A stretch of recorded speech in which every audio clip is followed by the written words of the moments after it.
Hypothetically, if I were to create a time machine, attempt to go back to Monongahela 2,000 years ago, would I not end up in empty space because the entire solar system would not have arrived in that location had I had departed from? Every time machine is also a space machine. They're a space-time machine. They don't say it, but they have to be. Why is that relevant? Why does that matter? They have to be.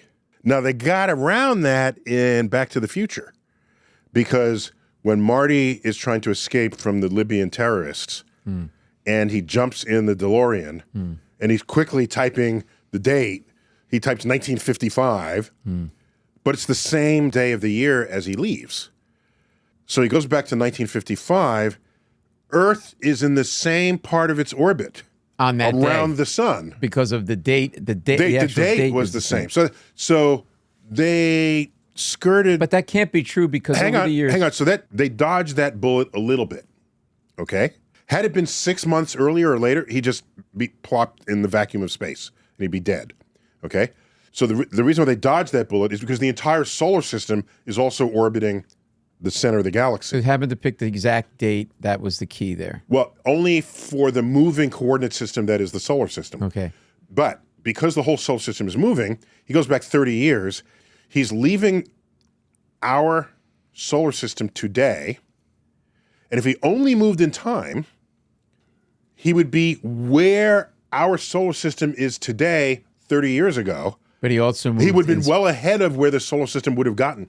The solar system would need another 30 years to catch up. But he also moved in space, is your point, not just in time. Which is why he landed in exactly the same spot on Earth. And so it's implicit in the storytelling. So you're absolutely right. You can't do that in any way that makes sense. But wait, if our solar system formed about 4.6 billion years ago, isn't the premise, part of his question has a false premise, which is I would not end up in space because the entire solar system would not have arrived in the location. The solar system is there in that location. No. We're in a rotating galaxy. The Milky Way is rotating. And so that is all the stars in the Milky Way are rotating around our central black hole in the center. So if you go back in time, you are no longer where you left in space. And you'll be dropped in the middle of nowhere. So you always have to land in a space-time coordinate in the future. We sort of do that, but without the relativity part. If you're going to visit Mars, you don't aim for where Mars is. You aim for where Mars will be when you get there. Then you intersect Mars.